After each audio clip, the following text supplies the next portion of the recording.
उदयपुर नगर में भगवान कृष्ण का एक मंदिर था। उस समय उस मंदिर के महंत थे बाबा धर्मदास जी। एक दिन एक अहीर का लड़का उनके पास आया और उनका चेला बन गया। उसके माता पिता नहीं थे, वह गांव में अपने काका काकी के साथ रहता था। उसके काका काकी घर का सारा काम उससे ही करवाते थे और उसे खाने को कुछ भी नहीं देते थे। उसे बहुत परेशान करते थे। एक दिन वह परेशान होकर घर से भाग गया।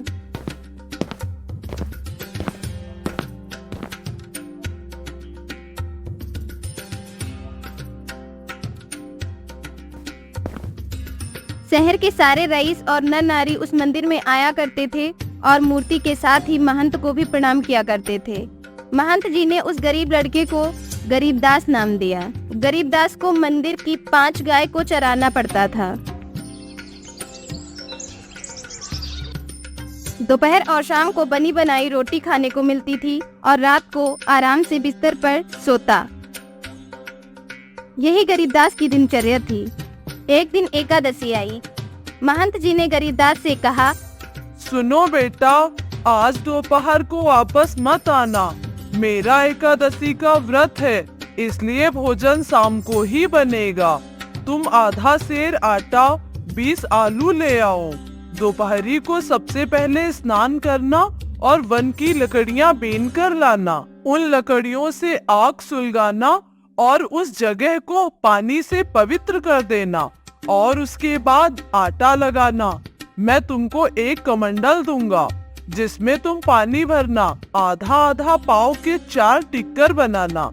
फिर आलू भूनना। आज नमक नहीं खाना चाहिए, इसलिए तुम्हें नमक नहीं खाने दूंगा, समझे? समझ गया गुरुजी। तो अपने आलू भी अपने पास ही रखिए। पागल है क्या? नमकहीन आलू और भी स्वादिष्ट लगते हैं, उनमें सौंधापन मिलता है। अच्छा गुरुजी। अब मेरी बात ध्यान से सुन। जब भोजन बन जाए तब अपने गले का हीरा उतारना। हीरा? कैसा हीरा गुरुजी? जिस दिन तुझे मैंने अपना चेला बनाया था, उस दिन तेरे गले में शालिग्राम की मूर्ति ताबीज बनाकर बांधी थी। उसी को हीरा कहते हैं। वह ताबीज कहाँ है? तेरा गला तो सोना है। गुरुजी, मैंने तो वह ताबीज उतार कर फेंक दिया। बड़ा गधा है तू, कहाँ फेंक दिया? गुरुजी, मैंने तो उसे छप्पर पर उतार कर फेंक दिया था। पूरा उल्लू मालूम पड़ता है। उसे फेंक क्यों दिया? अरे गुरुजी, गले में पत्थर पहनने से क्या फायदा? कभी कभी सोते समय वह गले के नीचे फंस जाता था तो ऐसा मालूम पड़ता था कि जैसे जान निकल गई। मैं उसे नहीं पहनूंगा। अरे राम राम, चेला है कि उल्लू का पट्ठा? जा उसे ढूंढकर मेरे पास ला। यह सुनकर गरीबदास घबरा गया, कहीं साधु उसे उस नाहक पत्थर के लिए पीटने न लगे।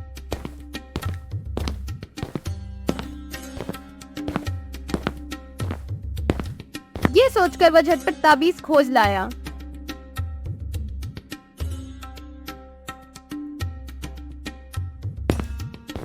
और गुरुजी को दे दिया। धर्मदास जी बोले, देखो बच्चा, तुम अभी नादान हो। इस कपड़े के भीतर शालिग्राम जी की मूर्ति है। मूर्ति के भीतर गोपाल जी रहते हैं, समझे? गुरुजी, वही गोपाल जी जिन्होंने वृंदावन में अवतार लिया था। वह तो मेरी ही जाति के थे, अहीर थे। दिन भर गाय चराया करते थे और मुरली बजाया करते थे। हाँ हाँ, वही गोपाल जी। अब मेरी बात जरा ध्यान से सुन। जब भोजन बना लेना तो ताबीज को गले से उतारकर आगे रख देना और कहना कि गोपाल जी भोग लगाओ, फिर ही तुम भोजन करना, समझे?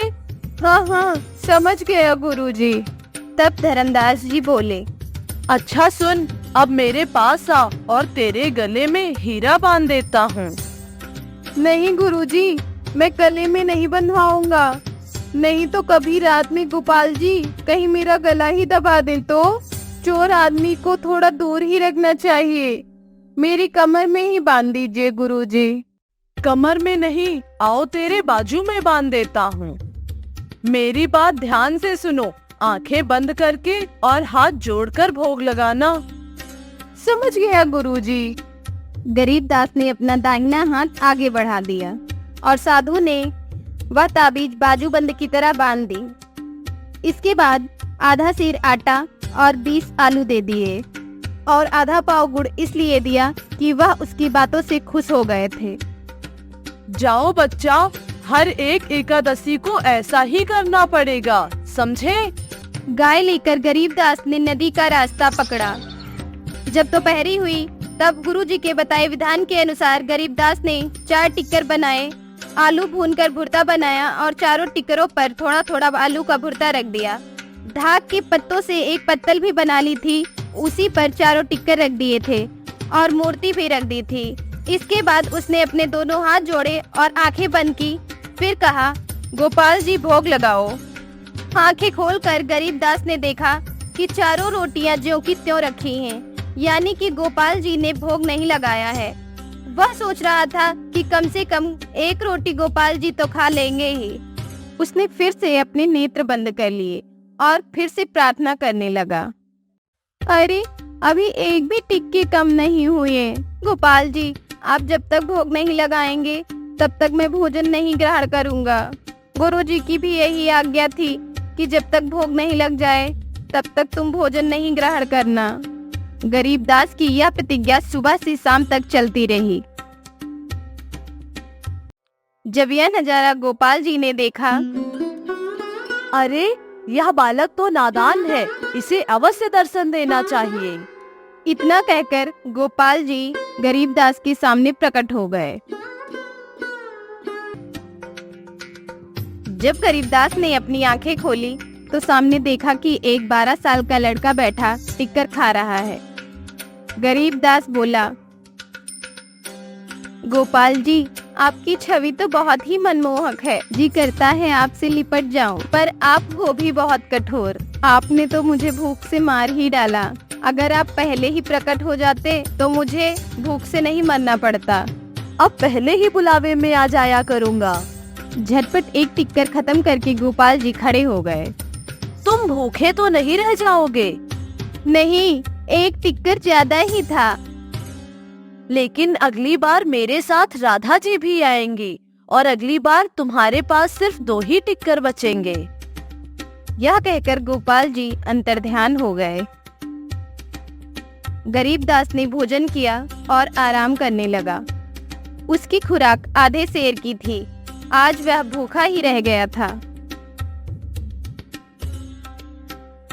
फिर एकादशी आई और साधु ने आटा दिया। लो पुत्र, यह भोग की सामग्री है। भोग बनाकर गोपाल जी को लगा देना। पिछली बार ठाकुर जी ही आए थे, लेकिन इस बार राधा रानी भी उनके साथ आएंगी। पाव भर आटा और दीजिए। साधु मन ही मन सोचने लगा, शायद यह पिछली बार भूखा रह गया था, इसीलिए अधिक भोजन के लिए झूठ बोल रहा है। साधु ने बेपरवाही के साथ 3 सेर आटा तौलकर और दे दिया। आलू भी तौल कर ही दिए।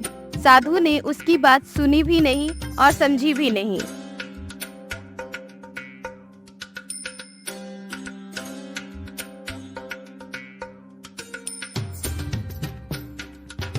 शाम को गरीबदास के साथ फिर से वही लीला हुई।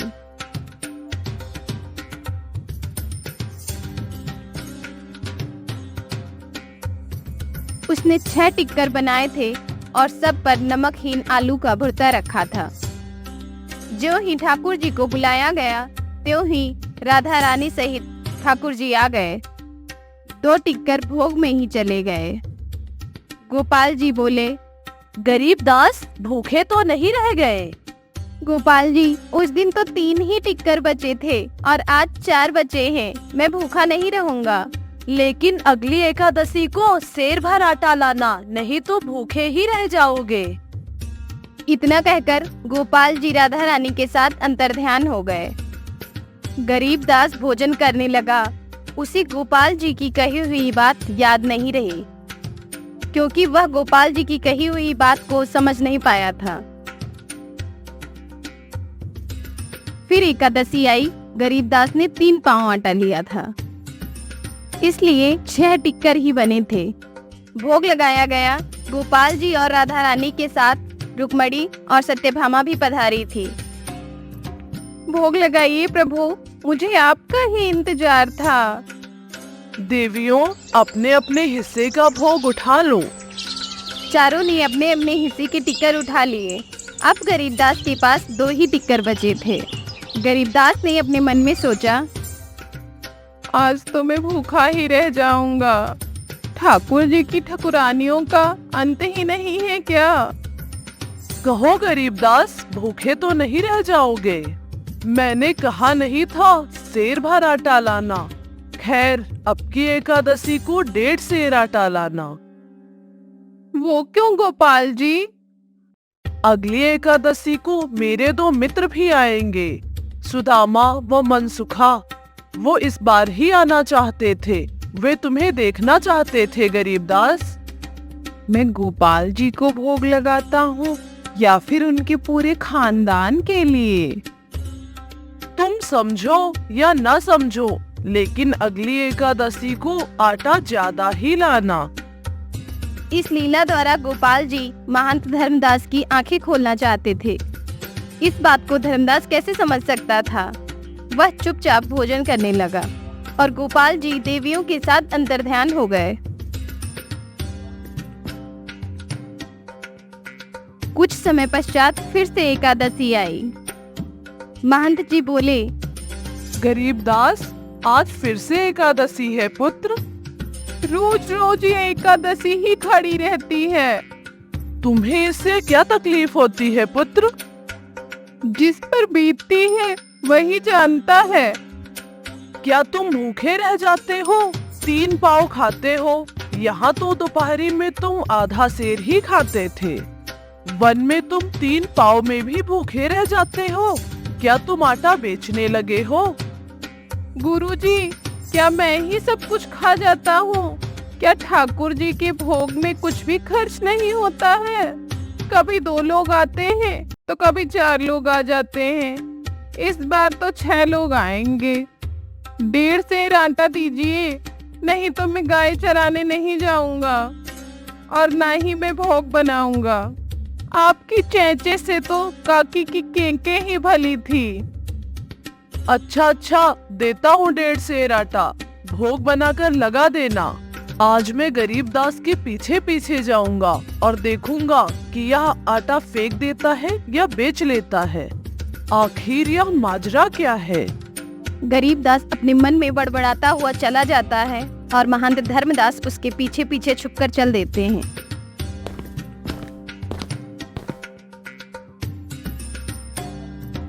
वहां पहुंचकर महंत धर्मदास छुपकर एक झाड़ी के पीछे बैठ गए। गरीबदास ने 12 टिक्कर बनाए थे। आटा उसने थोड़ा भी नहीं बचाया था। उसने टिक्करों पर थोड़ा थोड़ा आलू का भुर्ता रखा था। जो ही गरीबदास ने आंखें बंद करके भोग लगाया, धर्मदास ने देखा कि गोपाल जी 16,000 रानियों व अपने सखाओं के साथ पधार रहे हैं। सबने रोटियों के टुकड़े टुकड़े कर कर खा लिए। उस दिन गरीबदास के लिए कुछ भी नहीं बचा था। प्रभु की यह लीला देखकर धर्मदास जी आश्चर्यचकित रह गए। सर्वस्व भोग लगाकर गोपाल जी तो लीला करने लगे। सब नाचने और गाने लगे। गरीबदास बोला, मैंने पहले ही कहा था कि चोर आदमी से दूर ही रहना चाहिए, लेकिन गुरुजी ने मेरी बात नहीं मानी। थोड़ी देर बाद वह सारा दृश्य गायब हो गया। महंत दास गरीबदास के पैर पकड़कर रोने लगा। धन्य हो महाराज, जो तुम्हें साक्षात भगवान के दर्शन होते रहे और भोग लगता रहा। मुझे तो इतने वर्ष हो गए पूजा करते, कभी सपने में भी गोपाल जी के दर्शन नहीं हुए। आज से मैं आपका चेला, आप मेरे गुरु। गुरुजी, ये आप क्या कह रहे हैं? आप तो कहते थे कि मैं आटे को बेच देता हूँ। मैं पापी हूँ, अपने प्रभु द्वारा त्यागा गया हूँ। आपकी पहुँच मुझसे बहुत ज्यादा है। चलो मंदिर चलो, कल से आप महंत हुए और मैं गाय चराया करूँगा। गरीबदास और गायों को लेकर महंत धर्मदास मंदिर की ओर चले गए। गरीबदास के बहुत रोकने के बाद भी उसे महंत बना दिया गया।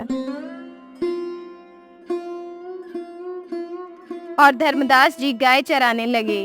शहर वालों को जब यह घटना मालूम हुई तो वह दर्शन के लिए आने लगे और उनके मन में भगवान श्री कृष्ण के प्रति विश्वास और भी ज्यादा बढ़ गया।